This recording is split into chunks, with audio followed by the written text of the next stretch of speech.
Would you like to grow a green thumb? It's not so very difficult. This is the fourth in a series of videos about how to make your plants feel at home. But how do you actually grow a green thumb? You've got to get to know your plant, give it what it needs, and get ready for it to grow. We're going to go to the planting bench and see how to do that with this fern. Ferns live in the forests in many areas of the world, and this is an important point.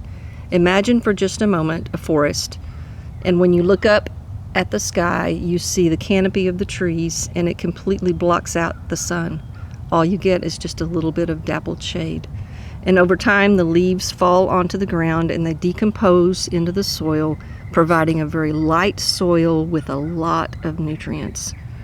And when it rains, the soil stays moist for days or even weeks. So what does this tell us about what a fern needs? They need shade, they need consistent moisture, and they need regular nutrients added to the soil. Now, I have the Boston fern, which is very popular and very easy to care for in the porch, in that shady porch environment. And then I have the Kimberly Queen, which is also very easy to care for. And then I have the smaller Christmas fern.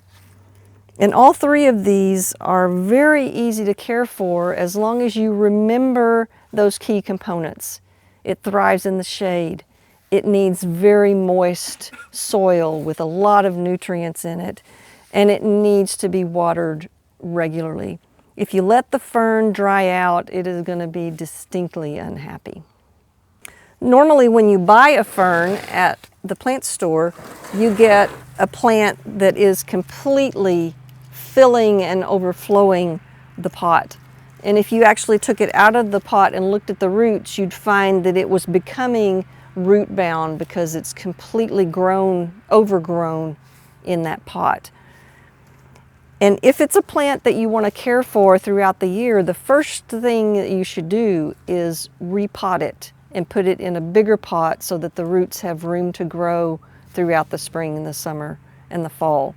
And then in the fall, you can divide it like I've done with this Boston fern. This was a good sized hanging basket all through the growing season, and I now have 4 Boston ferns like this because I cut it into fourths. And so next spring I'm going to have 4 ferns instead of 1 fern. So let me show you how to do that. So this Kimberly Queen fern is ready to be either divided or bumped up into a bigger pot. And one reason that I know that is because what's happening out of the bottom of the pot. We see a perfectly healthy frond growing out of the hole at the bottom of the pot. And this is a normal thing that you see when the plant has overgrown its space in the pot.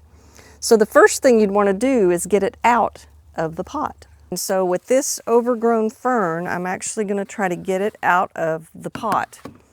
Now my ferns grow under the shade trees. So as I take it out of the pot, you're going to find oak leaves in there, which is a normal thing. It actually is like the leaf mulch in the forest.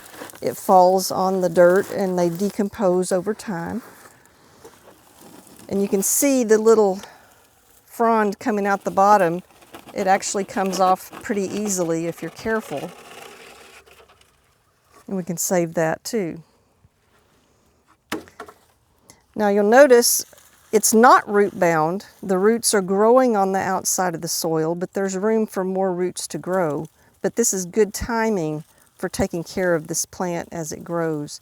And you'll notice these white circles. These are actually little rhizomes attached to the plant, to the roots, and they store moisture. We know that this is a plant that loves moisture, and those rhizomes help them to survive. Now as I'm taking it apart, the leaf fell off. So the leaf has actually broken off, which is all right. We're going to set it aside, but you can see here, this is the root, this is the rhizome, and this is a new stem. In fact, there's 2 new stems coming up, and they come up with this very interesting little curl that's very characteristic of a fern, a new leaf coming out with a little curled tip on it. And if the roots are not too dense, you can actually loosen the roots around that, and that will actually be a whole new plant if you can salvage the roots. Now sometimes they break away really easily, and sometimes you actually have to cut the root. Here it comes.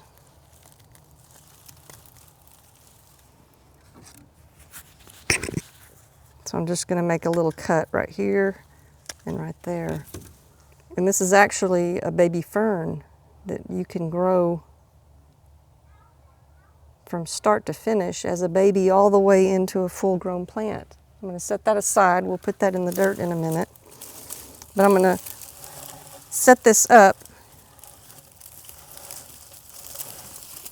and I'm going to work around the edges, because sometimes you can capture the new plants growing around the edge, like this one. This is a new plant. Now you might want a pot that's completely full and overflowing with ferns, or you might want a small specimen pot with just a few fronds in it. And so when you divide your ferns, you can decide for yourself how much plant you want and what size pot you want. And so these babies coming out the side give you a good opportunity to do that. And if you just work your fingers through the soil, you'll see the plants individually coming out. Now the roots are very, very dense. It's really difficult to tease out all of the roots. And so cutting them is necessary, and cutting them doesn't hurt the plant at all. And so what I'm doing is just working all the way around the outside edge of the pot, capturing the babies around the edge. And next we'll get right into the middle of it and divide it. So the next thing we're going to do is cut this plant in half. And I have a very large serrated knife, and it's the kind of knife that works the best for this, and you'll see why in just a minute. Now, what I want to do is pull the fronds apart, sort of dividing it in the middle. So this is roughly the middle. And I'm going to get my glove caught now. And I'm actually going to just saw through it. Now, this is not something that you would do with most plants. Most plants, if you did this, you would kill the plant. But because of the way the roots grow in the fern, this is the only way to divide it once the roots are very dense in the pot. And again, you'd be doing this in the fall, preparing it to come inside for the winter. Here's a great example of one of those rhizomes that stores the moisture that helps it to survive. So I have two plants, roughly the same size. One's a little bit bigger than the other. Now I could divide it again down the middle. I think I won't on this one, but this one is significantly bigger, and I think I'll go ahead and divide it again. But first let's take care of some of the roots that are in excess here. And I'm just going to use the knife and do away with quite a bit of the roots. It's called root pruning. And again, lots of plants won't tolerate that.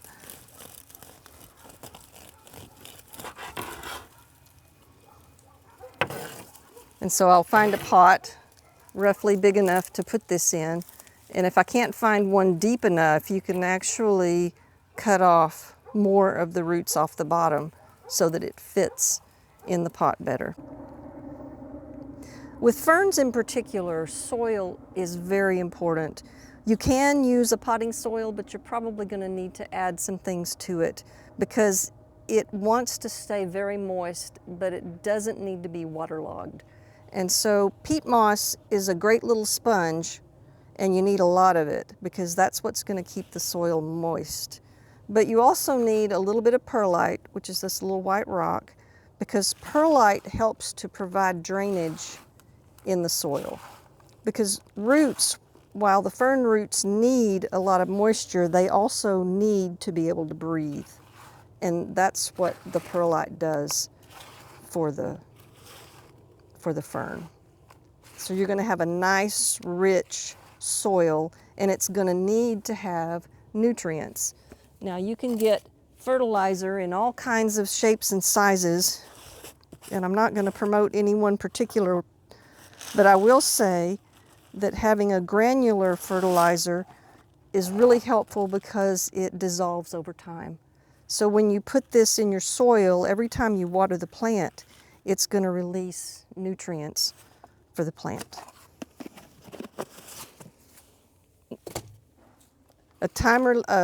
A slow release fertilizer, it will always tell you on the bottle whether it lasts 3 months, 4 months, 6 months, and that will give you a clue about when you need to add more fertilizer. So I have the plant.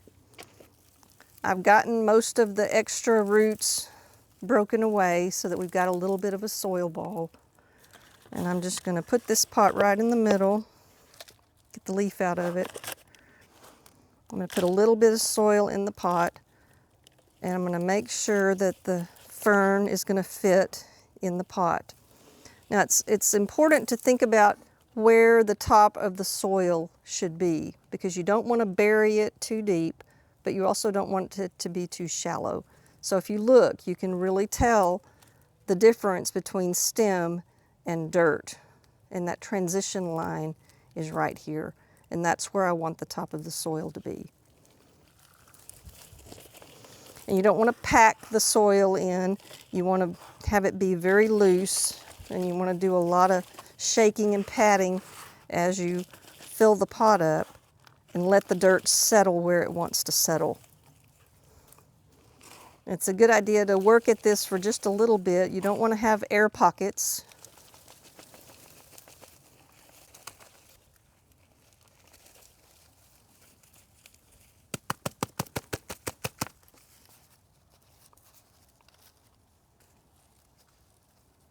Just like that. Now if we look at the little babies, I've got several of them, and they make a nice little cluster. And again, you want to think about that soil line. You want to have them all lined up, not one deep and one shallow, but line them up. I'm going to put all of these little babies in the same pot. It's a little bit easier to plant the babies than it is to plant that odd-shaped root ball. You just add the soil and kind of shake it as you go. Hold your cluster of plants in the center of the pot. And this fern will be able to grow in this pot maybe even for a couple of years because it's so young and the roots are so new.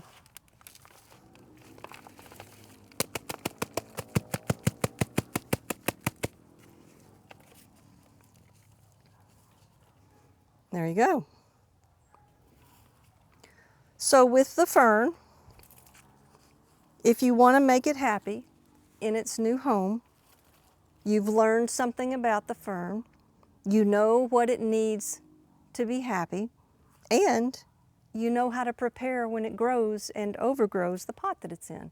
So you can have a green thumb with a fern.